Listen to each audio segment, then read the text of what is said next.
ইরানে হস্তক্ষেপের সম্ভাবনা নিয়ে যুক্তরাষ্ট্র নতুন ইঙ্গিত দিয়েছে। ভেনেজুয়েলার প্রেসিডেন্ট নিকোলাস মাদুরোকে অপহরণের পর এবার দেশটিতে হস্তক্ষেপ করতে পারে মার্কিন প্রশাসন। বিষয়টি ইসরায়েলি সংবাদ মাধ্যম ও যুক্তরাষ্ট্রের এক সিনেটরের মন্তব্যের মাধ্যমে উঠে এসেছে। সম্প্রতি জেরুজালেম পোস্ট এক প্রতিবেদনে জানিয়েছে, ইরানে জীবনযাত্রার ব্যয় বৃদ্ধির কারণে শুরু হওয়া বিক্ষোভের মধ্যে যুক্তরাষ্ট্র কিছু পদক্ষেপ নিতে পারে। সাধারণ মানুষের ক্ষোভ ও রাস্তায় নেমে আসার ঘটনায় নজর রেখেছে যুক্তরাষ্ট্র। এর আগে রিপাবলিকান সিনেটর ও ট্রাম্পের ঘনিষ্ঠ মিত্র লিন্ডসে গ্রাহাম ফক্স নিউজে উপস্থিত হয়ে মেক ইরান গ্রেট এগেইন লেখা টুপি পরে বার্তা দেন। তিনি বলেন, আমি আশা করি 2026 সাল হবে সেই বছর যখন আমরা ইরানকে আবারও মহান বানাতে পারব। এই মন্তব্যে ইঙ্গিত মিলছে ট্রাম্প প্রশাসন ইরানকে রাজনৈতিক ও কূটনৈতিকভাবে চাপ দেওয়ার প্রস্তুতি নিচ্ছে।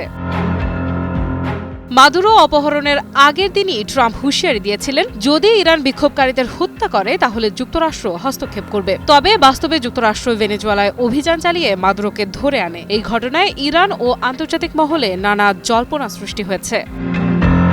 ইরানের অর্থনীতি কঠিন সময় রয়েছে। মার্কিন নিষেধাজ্ঞার কারণে রিয়ালের অবিশ্বাস্য পতন হয়েছে, যা সাধারণ মানুষের জীবন ও ক্রয় ক্ষমতায় প্রভাব ফেলেছে। এই অর্থনৈতিক সংকট ও জীবনযাত্রার ব্যয় বৃদ্ধির জেরে সাধারণ মানুষ রাস্তায় নেমে এসেছে, চলছে বিক্ষোভ।